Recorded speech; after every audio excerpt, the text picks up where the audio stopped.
பிரச்சனையா இருக்கிறவங்களுக்கு ஆறுதலா நீங்க என்ன பேசினாலுமே பிடிச்சிரும். வந்து உங்க பிரச்சனைக்காகவே பேசுற மாதிரி உங்களுக்காகவே சொல்றாங்கன்ற மாதிரி இருக்கும். நாம பேசுற இந்த பிரச்சனை கூட கேட்டுக்கிட்டு இருக்கிற யாரோ ஒருத்தங்களுக்கு அவங்களுக்காகவே இதை சொல்ற மாதிரி தோணும். அதுக்கு காரணம் ஒரு பிரச்சனையை தீர்க்கிறதுக்காக எதையோ தேடி போய் ஆனா பல பிரச்சனைகளை உருவாக்குறோன்றதுதான் உண்மை. வீட்டுக்குள்ளேயே அதை வந்து சரி பண்ணிக்கலாம். ஆனா அதை விட்டுட்டு நீங்க நல்லா யோசிச்சு பாருங்க. வெறும் பேசுறதுல மயங்கி உடலையும் இழந்து 15 லட்ச ரூபா பணத்தையும் கொடுத்து அப்புறம் அவர் ஏதோ ஒரு கடன் வாங்குறாரு. அதுக்கு இவங்க கையெழுத்து போடுறாங்க. இந்த அளவுக்கு போயிடுறாங்க. கவுன்சிலிங்க்கு வர்றதுக்கு முன்னாடி அவங்களுக்குள்ளேயே அவங்க ஒரு கேள்வியை முதல்ல உண்மையிலேயே நமக்கு பிரச்சனை தானா, இவங்க இந்த சூசைடல் அட்டம்ப்ட்ல இருந்து நான் எப்படி எழுந்து வர்றதுங்கிறதுக்காக உண்மையான பிரச்சனை வரும்பொழுது யாருமே பக்கத்தில் இல்லை. கணவர் இல்லை, குழந்தை இல்லை, அதாவது பிரச்சனையே இல்லாதப்போ ஆறுதல் சொல்ல வந்தவர் அவரும் இல்லை. இப்போ தனியாளாக இருக்கிறது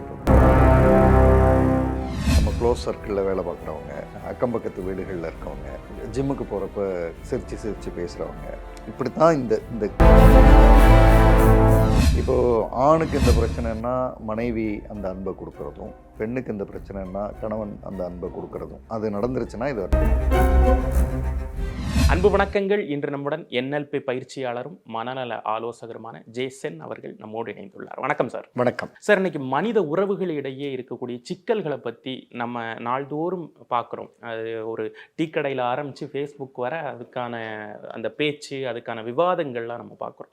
இப்போ மனித உறவு, ரிலேஷன்ஷிப், அதுவும் குறிப்பாக கணவன் மனைவி ரிலேஷன்ஷிப் அப்படிங்கிறது வந்து இந்த காலங்களில் இன்னும் அதுக்கான ஒரு புரிதல் இன்னும் அதிகமாக வேணுமோ அப்படிங்கிற ஒரு கேள்வி இருக்குது சார். உங்களுடைய மனித உறவுகளில் பொதுவாக ஒரு பார்வை என்ன இருக்குன்னா, படிக்காதவங்க, விஷயம் தெரியாதவங்க, இவங்களால தான் நிறைய பிரச்சனைகள் வருது.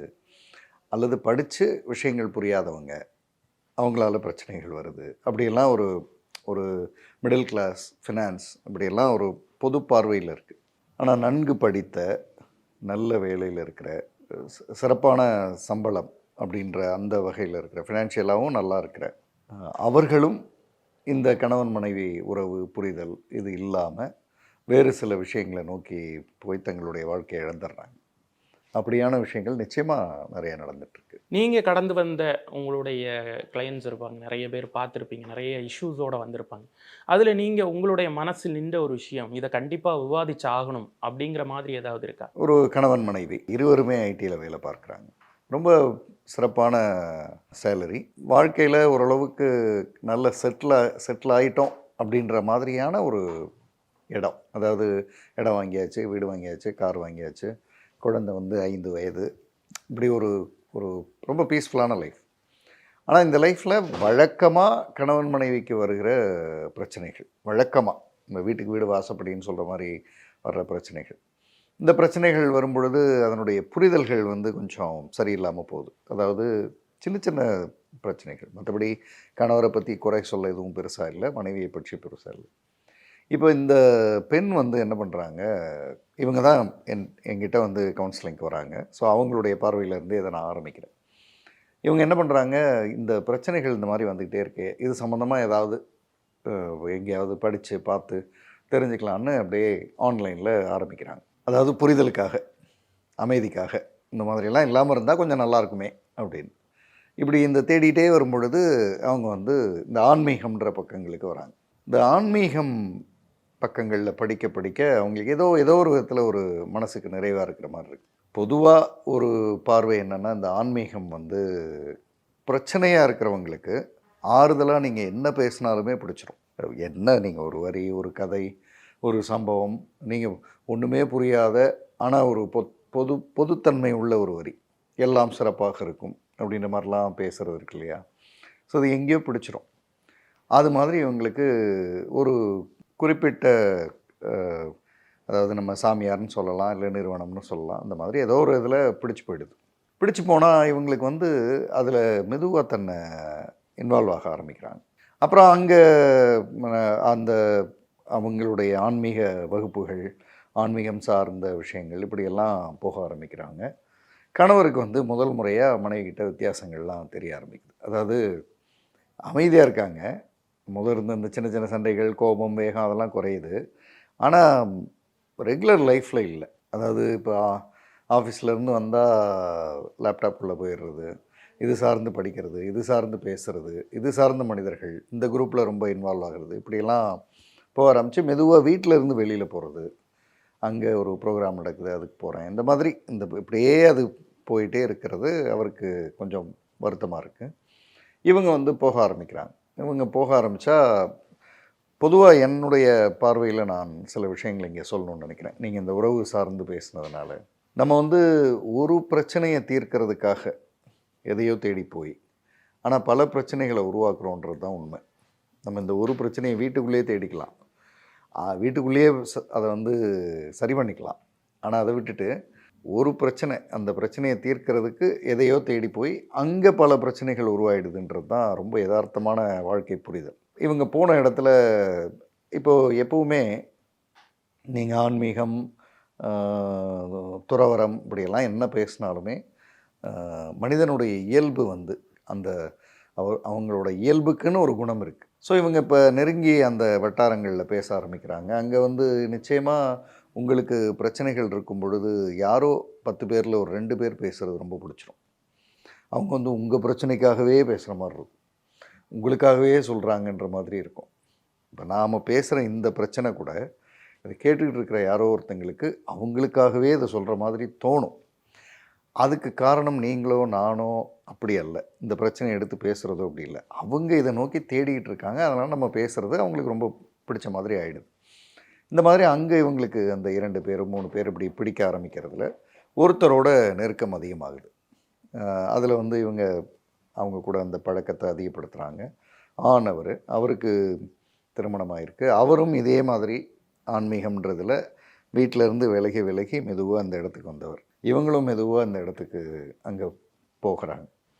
இப்போ இவங்க 2 பேருக்கும் இந்த ஆன்மீகம்ன்ற ஒரு என்ன சொல்லலாம், ஒரு ஹைட் அவுட் வந்து ரொம்ப ஈஸியாக இருக்குது. இவங்க பேசுகிறது, இவங்க எவ்வளோ நேரம் வேணாலும் பேசலாம். ஏன்னா இது எல்லாமே அவங்க வந்து வாழ்க்கையை பற்றி பேசுகிறாங்க, புரிதலை பற்றி பேசுகிறாங்க. இப்படியே அது அந்த நேரம் போய்கிட்டே இருக்குது. நேரம் போகிறது இவங்களுக்கு தெரியாத மாதிரி, நாட்கள் போகிறது தெரியாத மாதிரி, நெருக்கம் அதிகமாகுது. கடைசியில் எது நடக்கக்கூடாதோ அதெல்லாம் நடக்க ஆரம்பிக்குது. இதில் முதல்ல வந்து உடல் இழத்தல் அது நடந்துடும். அது இருக்கட்டும். அதற்கு பிறகு இந்த மாதிரியான வலைப்பின்னலில் வந்து ரொம்ப ஜாக்கிரதையாக இருக்க வேண்டியது எங்கே வருது அப்படின்னா, அந்த இன்னொரு மனிதர் வந்து பணம் வாங்க ஆரம்பிக்கிறார் இவங்கள்ட்ட. ஆச்சரியம் என்னென்னா, தன்னுடைய வீட்டுக்கு வந்து இஎம்ஐ கட்டுறதுல வந்து பாதி நீ கட்டலாம், பாதி நான் கட்டலான்னு கணவர்கிட்ட பேசும்போது பிரச்சனை உருவாகுது. அது என்ன பாதி கட்டுறது, நீங்கள் தானே கட்டுறேன்னு சொன்னீங்க, இது என்னோடய பணம், இது என்கிட்ட தான் இருக்கணும், இது வந்து ஃப்யூச்சருக்கு அது இதுன்னு சொன்ன அதே பெண் கிட்டத்தட்ட தான் 7-8 வருடங்களாக சேர்த்து வச்சுருந்த பணத்தை சிங்கிள் பாயிண்டில் தூக்கி கொடுக்குற லெவலுக்கு அங்கே மனமாற்றம் நடக்குது. அப்போ அந்த மனமாற்றம் எப்படி நடக்குது அப்படின்னா, இந்த பெண் பேசும்போது சொல்கிறாங்க, அதாவது எனக்கு தெரில சார், என்னமோ அப்படியே வேறொரு உலகத்தில் வச்சுருந்த மாதிரி இருந்தது.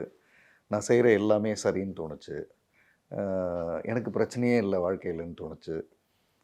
அந்த மனிதர் வந்து என்கிட்ட என்ன செஞ்சாலும் ஓகே அப்படின்ற இடத்துக்கு நான் போனேன் அப்படின்லாம் அந்த பேச்சுக்கு வராங்க. இப்போது நீங்கள் நல்லா யோசித்து பார்த்தீங்கன்னா, இந்த மாதிரியான ஒரு பார்வை இருக்குல்ல, இப்படி போகிறது, இது வந்து வார்த்தைகளால் மயங்கிறது தான். வேறு மற்றபடி காமன் சென்ஸ் எல்லாருக்குமே இருக்குது. ஆனால் ஏன் அவரை வந்து சரியாக புரிஞ்சிக்க முடியல அப்படின்னு அந்த பெண்ணுக்கிட்ட பேசும்பொழுது, நமக்கு ஒரு வழி இருக்குது சார், அதுக்கான தீர்வுகளை மட்டுமே அவங்க பேசுகிறாங்க. பேச்சு தான், செயல்லாம் இல்லை, வெறும் பேச்சு தான். இப்போ நீங்கள் நல்லா யோசிச்சு பாருங்கள், வெறும் பேசுகிறதுல மயங்கி ஒரு 6 மாதத்துக்குள்ளே ஒரு 15 லட்ச ரூபாய் எடுத்து கொடுக்க முடியுது அப்படின்னா, இது உடலையும் இழந்து தன்னையும் இழந்து 15 லட்ச ரூபா பணத்தையும் கொடுத்து, அப்புறம் அவர் ஏதோ ஒரு கடன் வாங்குறார், அதுக்கு இவங்க கையெழுத்து போடுறாங்க, இந்த அளவுக்கு போயிடுறாங்க.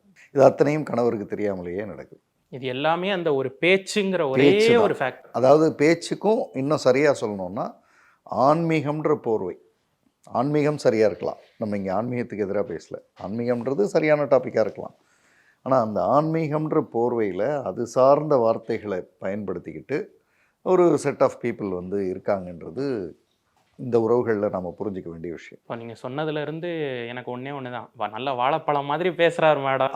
நல்ல அப்படியே அதாவது நீங்கள் அவங்க அந்த பெண்மணி என்கிட்ட சொன்னது என்னென்னா, இப்படி தான் சார் எனக்கு ஒரு கணவர் இருக்கணும்னு நான் நினச்சேன். அப்போ நீங்கள் உங்களுடைய எதிர்பார்ப்புகளை யாரோ ஒருத்தர் வெறும் வார்த்தைகளில் நிறைவேற்றுறார், வாழ்க்கையில் இல்லை.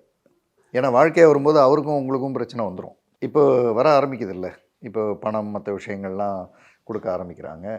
இப்போ அவர் எல்லாம் இதுவரை நல்லாயிருக்கு, அந்த கடன்லாம் இவங்க கையெழுத்து போட்டு அவருக்கு கடன் வாங்கி கொடுத்துருக்காங்க. அவர் நல்லா அவரோட சைடில் இருந்து யோசிச்சு பார்த்தீங்கன்னா, அவர் he enjoyed physical life, enjoyed financial life. கடன் இல்லாத இன்னொரு பணமும் அவர் வாங்கிக்கிறாரு. எந்த இடத்துலையும் அவர் பேர் அதெல்லாம் வரல. ஒரு ஒரு 6 மாத அளவுக்கு இந்த தொடர்பு ரொம்ப டீப்பாக போகுது. அதுக்கப்புறம் அவர் மெதுவாக விலக ஆரம்பிக்கிறாரு. அதுக்கும் அவர் ஆன்மீகத்தையே பதிலாக சொல்கிறார். வாழ்க்கை சில நேரங்களில் மனிதர்களை தேவைப்பட்ட மனிதர்களை கொண்டு வரும், தேவை முடிஞ்சிருச்சுன்னும் போது கொண்டு போயிடும் அப்படின்லாம் அவர் பேசுகிறாரு. இவங்க அதையும் நம்புகிறாங்க. அதாவது நமக்கு எதுக்கோ நல்லதுக்கு அதாவது எனக்கு இருந்த பிரச்சனைகளெல்லாம் சால்வ் பண்ணுறதுக்காகவே ஒருத்தர் வந்தார், இப்போ உனக்காகவே பிறந்தேன்லாம் சொல்கிறாங்கல்ல, அந்த மாதிரி ஏதோ ஒன்று இவங்களுக்கு தோணுது. தூதுவன் வந்தாருன்னே நினச்சிட்டாங்க, வானத்திலிருந்து ஏஞ்சல் வந்ததுன்னுவாங்கள்ல, அதே மாதிரி. அப்போ ஒரு கட்டத்துக்கு அப்புறம் அவர் பிக்சர்லேயே இல்லை. இப்போ இவங்க தொடர்பு கொள்ள முயற்சிக்கும் போது அவர் பிக்சரில் வரல, தவிர்க்கிறாருன்னும் போது தான் இவங்க ரியாலிட்டி உலகத்துக்கு வராங்க. இந்த இடைப்பட்ட டைம் ஒரு 8-9 மாதங்களுக்குள்ளே இவ்வளவும் நடக்குது. இதுக்கு இடையில் கிட்டத்தட்ட இவங்க ஒரு அவங்க சொன்னதுலேருந்து நான் சொல்கிறது, ஒவ்வொரு முறை சந்திக்கும் போதும் ஃபிசிக்கலாக தன்னை இழந்திருக்காங்க, ஒவ்வொரு முறை சந்திக்கும் போதும் பணத்தை கொடுத்துருக்காங்க. இந்த மாதிரி இப்போ அதெல்லாம் இந்த கணக்கில் வரல, அப்பப்போ செலவு பண்ணுறது போகிறதுங்கெல்லாம் கணக்கில் வரல. மொத்தமாக இந்த ஒரு 15 lakhs அப்புறம் இந்த மாதிரியெல்லாம். அப்புறம் இவங்களுக்கு ரியாலிட்டிக்கு வந்ததும் இவங்களுக்கு நம்ம ஏமாந்துட்டோம் அப்படின்ற இடத்துக்கு வராங்க. அதுக்கப்புறம் தான் கணவருக்கு தெரிய வருது. கணவருக்கு முதல்லே தெரியுது இவங்க ஒரு ஆஃப் த ட்ராக்காக இருக்காங்க. ஆனால் அதுக்கெல்லாம் இவங்க என்ன செய்கிறாங்கன்னா, உனக்கும் எனக்கும் அதனால தான் பிரச்சனை வருது, இப்படி நீ என்ன சந்தேகப்படுற, இந்த மாதிரியெல்லாம் வார்த்தைகளால் சொல்லும் பொழுது அவர் கொஞ்சம் அமைதியாகிறார். ஒருவேளை நம்ம தான் பிரச்சனை பண்ணுறோமோ, அவங்க ஒழுங்கான ஒரு பார்வையை நோக்கி தான் போயிட்டுருக்காங்களோ, சரி வீட்லேயும் பிரச்சனை இல்லை ரைட்டு அப்படின்ற மாதிரி அவரும் பெருந்தன்மையாக நகர்றார். கடைசியில் இதை ஒரு இடத்துக்கு கொண்டு பார்க்கும்போது இப்போ அவங்க டோட்டலி லாஸ்ட்டு. இவர் ஃப்ரஸ்ட்ரேட் ஆகிறார். இப்போ இவங்களுக்குள்ள பிரச்சனை உண்மையாக வருது. இதுவரை பிரச்சனையே இல்லை, பிரச்சனையே இல்லாததுக்கு இவ்வளோ பண்ணியாச்சு.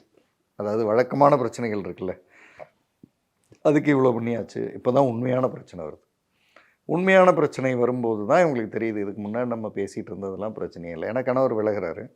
இப்போ பொண்ணை உன் கூட வாழ வைக்க என்னால் அனுபவிக்க முடியாதுன்னு பொண்ணை கூட்டிகிட்டு போகிறாரு, கோர்ட்டில் கேஸ் ஃபைல் பண்ணுறாரு, இதெல்லாம் நடக்க ஆரம்பிக்குது. இப்போ இந்த உலகத்தை நோக்கி இவங்க வராங்க, ரியல் பிரச்சனை இருக்கிற உலகத்தை நோக்கி வராங்க, கோர்ட்டுக்கு வராங்க. பொண்ணை கேரக்டர் அசாசினேஷன் நேச்சுரலாக நடக்குது. கணவர் நீ சரியில்லைன்றதை அவர் சில விஷயங்களை வச்சு ப்ரூவ் பண்ணுறாரு. கோர்ட்டில் இந்த பெண் சரியில்லாத பெண்ணுன்ற லெவலுக்கே பேசப்படுது. தன்னுடைய பெண் குழந்தையோடு இவங்க வாழ முடியாத இடத்துக்கு நகர்றாங்க. இந்த இடத்துல தான் அவங்க சந்திக்கிறாங்க. அப்படின்னா இப்போ தான் பிரச்சனை. அப்போ இதுக்கு முன்னாடி ஒரு பிரச்சனைன்னு போனோம் இல்லையா, அது என்ன பிரச்சனை அப்படின்னா பிரச்சனையே இல்லை. அது காலையில் எழுந்திரிச்சா எங்கள் 2 பேத்துக்குள்ளே ஏதாவது பிரச்சனை வந்தது சார், திட்டிக்கிறோம் சார், போய்க்கிறோம் சார், நம்ம நார்மலாக பேசுவோம் வீட்டில். நான் சீக்கிரம் வர சொன்னேன், 1/2 hour லேட்டாக வந்தார். அந்த மாதிரியான பிரச்சனைகளுக்காக எதையோ தேட போய், யாரோ பேச போய், அந்த பேச்சு ரொம்ப மனசுக்கு இனிமையாக இருந்து, அதில் இவ்வளோ விஷயங்களை இழந்து, அதுக்கப்புறம் உண்மையான பிரச்சனைன்ற ஒரு இடத்துக்கு அவங்கள சந்தித்தேன். கவுன்சிலிங்க்கு வர்றதுக்கு முன்னாடி, அவங்க யாராக வேணாலும் இருக்கட்டும், கவுன்சிலிங்க்கு வர்றதுக்கு முன்னாடி அவங்களுக்குள்ளேயே அவங்க ஒரு கேள்வியை, முதல்ல உண்மையிலே நமக்கு பிரச்சனை தானா அப்படின்ற கேள்வியை வச்சுக்கிறது பெட்டர்னு எனக்கு தோணுது. ஏன்னா ஒரு பிரச்சனைன்னு பேசிகிட்டே இருந்து கவுன்சிலிங் தான் இதுக்கு தீர்வு அப்படின்னு போயிடணுன்றதும் இல்லை. அந்த லாஸ்ட் ஸ்டெப்புக்கும் வீட்டை விட்டு வெளியில் கிளம்புறதுக்கு முன்னாடி ஒரு 1/2 day பிரேக் எடுத்துகிட்டு உள்ளே உட்காந்து உண்மையிலேயே நமக்கு பிரச்சனை இருக்கா, இல்லை பிரச்சனைன்னு நினச்சி சாதாரண விஷயங்களை பெருசுப்படுத்துகிறோமா, நாம் இதை பேசினா தீர்த்திட முடியாதா அப்படின்ற ஒரு செக் வைக்கலைன்னா வெளியில் வரும்பொழுது இது சார்ந்து இப்போ நீங்கள் உங்கள் கண்ட்ரோலில் இருந்து போயிடுச்சு, வெளியில் போயிடுச்சு. வெளியில் போன பிரச்சனைகளை வந்து அதுக்கு பிறகு வர்ற மனிதர்கள் யார், என்ன, அவங்களோட இன்டென்ட் என்ன, அவங்க சரியாக நம்மளை பயன்படுத்துகிறாங்களா, நமக்கு தீர்வுக்கு சொல்கிறதுக்காக வந்தாங்களா, இல்லை நம்மகிட்ட இருக்கிற வேறு விஷயங்களை எடுக்கணும்னு வராங்களா, அப்படின்றதெல்லாம் நமக்கு தெரியாது. அப்படி யாரோ தெரியாத மனிதர்கள்ட்ட போய் நம்ம நிற்கிறத விட, இதே கணவர்கிட்ட நம்ம இதை சரி செய்திட முடியாதா அப்படின்றது ஒரு பாடமாக நம்ம இங்கே இதை வைக்கலாம். இந்த பெண்ணுக்கான வாழ்க்கை வந்து வேறு மாதிரி அதுக்கப்புறம் போகுது. அவங்க தனியாகிடுறாங்க. அவங்க என்கிட்ட வந்தப்போ டிவோர்ஸி, இந்த வாழ்க்கை முடிஞ்சு போச்சு. ஸோ ஒரு 3-4 முறை அவங்க சூசைடல் தாட்டுக்கு போகிறாங்க. அந்த பர்டிகுலர் பர்சனை பிடிக்கவே முடியல. அதுக்கப்புறம் அந்த ஆர்கனைசேஷன் மூலிமா சொல்லி கொஞ்சம் பிடிச்சி, கொஞ்சம் பணம் வாங்கி, கொஞ்சம் ஏதோ அவர் தப்பு தான் அப்படின்னு ஒத்துக்கிற லெவலுக்கு வந்து, ஆனால் அதுக்குள்ளே வாழ்க்கை போயிடுச்சு. இவங்க இந்த சூசைடல் அட்டம்ப்ட்லேருந்து நான் எப்படி எழுந்து வர்றதுன்றதுக்காக வந்தது தான் இந்த கவுன்சிலிங். ஸோ இப்படி தான் பிரச்சனைகள் வந்து கண்ணுக்கு முன்னாடியே, அதாவது பிரச்சனையே இல்லாத ஒன்றுக்கு எதையோ தேட போய் அது சார்ந்த விஷயங்களில் நிறைய இழந்து, உண்மையான பிரச்சனை வரும்பொழுது யாருமே பக்கத்தில் இல்லை. கணவர் இல்லை, குழந்தை இல்லை. அந்த யார் இந்த பிரச்சனைக்கு ஆறுதல் சொல்கிறேன்னு முதல்ல வந்தாரோ, அதாவது பிரச்சனையே இல்லாதப்போ ஆறுதல் சொல்ல வந்தவர் அவரும் இல்லை. இப்போ தனியாளாக இருக்கிறதுன்றது தான் வாழ்க்கை. இப்போ இது ஒரு குடும்பத்துடைய கதை. ஆனால் பார்த்து கொண்டிருக்கக்கூடிய நிறைய பெண்கள் இது மாதிரியான ஏதோ ஒரு இன்சிடெண்ட் அவங்க கிராஸ் பண்ணி வந்திருக்கலாம். இப்போது இதனுடைய அடிப்படை என்னென்னா அன்பிற்கு ஏங்குறது அப்படிங்கிறது தான். அந்த ஒன்று தான். அன்பிற்கு ஏங்கக்கூடிய பெண்கள் அதை வந்து உபயோகப்படுத்தி அதன் மூலமாக பிற பலன்களை அடையக்கூடிய ஆண்கள், அது சில ஆண்கள்னு சொல்லிக்கலாம். அப்போ இந்த ஃபேக்டரை எப்படி அவங்க வந்து கிராஸ் ஓவர் பண்ணுறது? ஒருத்தர் வர்றாரு அப்படிங்கிறப்ப அந்த அந்த பாயிண்ட் இருக்கு இல்லையா, இவங்க நம்மளை ஏமாத்துறாங்கங்கிற அந்த மொமெண்ட் இருக்கு இல்லையா, அதுக்குள்ளே ரியலைஸே ஆக மாட்டேன். அந்த இடத்துக்கு, அந்த நீங்கள் சொல்கிற இடத்துக்கு முன்னாடி கொஞ்சம் ஒரு சின்ன இடம் இருக்குது, சின்ன அதாவது தாட் ப்ராசஸில் இருக்குது, அது சொல்லிடுறேன். அதாவது ஆன்மீகம்னு நாம் இங்கே சொன்னோம். இந்த பர்டிகுலர் இஷ்யூவில் ஆன்மீகம் சார்ந்த மனிதர்கள்ன்றதுனால இப்படி சொன்னோம். நீங்கள் யதார்த்தமாக யோசிச்சிங்கன்னா இந்த மாதிரி பிரச்சனை வரும்போது நம்ம க்ளோஸ் சர்க்கிளில் வேலை பார்க்குறவங்க, அக்கம் பக்கத்து வீடுகளில் இருக்கவங்க, ஜிம்முக்கு போகிறப்ப சிரித்து சிரித்து பேசுகிறவங்க, இப்படி தான் இந்த இந்த க்ளோஸ் சர்க்கிள் இப்படி தான் ஆரம்பிக்குது. இங்கே தான் எங்கேயோ இழந்துடுறது வருது. நீங்கள் சொல்கிற அந்த அன்புக்கு எங்கிறது இருக்குல்ல, இப்போது ஆணுக்கு இந்த பிரச்சனைன்னா மனைவி அந்த அன்பை கொடுக்குறதும், பெண்ணுக்கு இந்த பிரச்சனைன்னா கணவன் அந்த அன்பை கொடுக்குறதும், அது நடந்துருச்சுன்னா இது நடக்காது. இப்போ அது நடக்கிறதுன்றதுக்கு எதுவும் சிஸ்டம் ஃபார்முலாலாம் இருக்கான்னா இல்லை. ஆனால் ஒரு விஷயம் இருக்குது. நான் என்னுடைய பயிற்சி வகுப்புகளுக்கோ அல்லது மன ஆலோசனை சார்ந்து வர்றவங்களுக்கோ இந்த விஷயங்களை நினைவுபடுத்துகிறேன். அதாவது வாரத்தில் ஒரு முறை, இப்போ சண்டே பிரேக்கே வந்து அதுக்காகத்தான், ஒரு ஒரு ஈவினிங் அல்லது ஒரு பிரேக்ஃபாஸ்ட் டேபிள், ஏதோ ஒரு பர்டிகுலர் டைமை அந்த இதுக்கு முந்தின வாரம் நடந்த நிகழ்வுகள் இருக்குல்ல, போன ஞாயிறுலேருந்து இந்த ஞாயிறு வரை நடந்த நிகழ்வுகள், அதில் சில சில விஷயங்கள் வந்து நம்ம மீறி நம்ம ரியாக்ட் பண்ணியிருந்திருக்கலாம், கோவமாக பேசியிருந்திருக்கலாம், தப்பாக சொல்லியிருந்திருக்கலாம், அப்போவே சாரியும் கேட்டிருந்திருப்போம். ஆனாலும் அந்த ஆப்போசிட் சைடுக்கு மனசு அடங்கியிருக்காது. இப்போ ஒரு வாரம் கழித்து சண்டே அப்படின்னும் பொழுது அது வந்து கொஞ்சம் பேலன்ஸ்டான மைண்டுக்கு வந்திருக்கும். இப்போ புதன்கிழமை அன்னைக்கு காலையில் நான் அப்படி ஒன்று பேசிடக்கூடாது, அது கொஞ்சம் அதுக்கப்புறமும் 2-3 தடவை யோசித்து பார்த்தேன், மனசுக்கு வருத்தமாக இருந்தது, சாரி அப்படின்னு சொல்கிறதோ, அல்லது நீ அன்னைக்கு பேசுனது சரிதான், நான் வாதம் பண்ணது தப்பு அப்படின்னு சொல்கிறதோ, அல்லது உன்னுடைய ஐடியா கரெக்டு, நான் தான் அதை எடுத்துக்கல, நான் எடுத்துருந்துருக்கணும் அப்படின்னு சொல்கிறதோ, அல்லது இன்வெஸ்ட்மெண்ட் சார்ந்து நீ பேசின விஷயம் சரிதான், நான் பேசினது தான் தப்பு அப்படின்னு சொல்கிறதோ, குழந்தைய நான் அடிச்சிடக்கூடாது, தப்பு தான் அப்படின்னு பேசுகிறதோ, அந்தந்த வாரத்துக்கு இந்த விஷயங்களை வந்து பேசி நிறைவு செஞ்சுட்டா இந்த மாதிரி 3வது 4வது மனிதர்கள் தேவையில்லைன்றது என்னுடைய ஒரு பார்வை. ரொம்ப சிறப்பாக சொன்னீங்க சார். ஏன்னா இன்றைக்கி இருக்கக்கூடிய காலகட்டத்தில் குடும்ப உறவுகள் இருக்கக்கூடிய சிக்கல்களை, அதுவும் ஒரு உங்களுடைய நீங்கள் கிராஸ் ஓவர் பண்ண ஒரு நடந்த நிகழ்வை வச்சு நல்லா புரிகிற மாதிரி சொன்னீங்க. உங்களுடைய நேரத்திற்கும் உங்களுடைய இந்த கருத்திற்கும் நன்றி.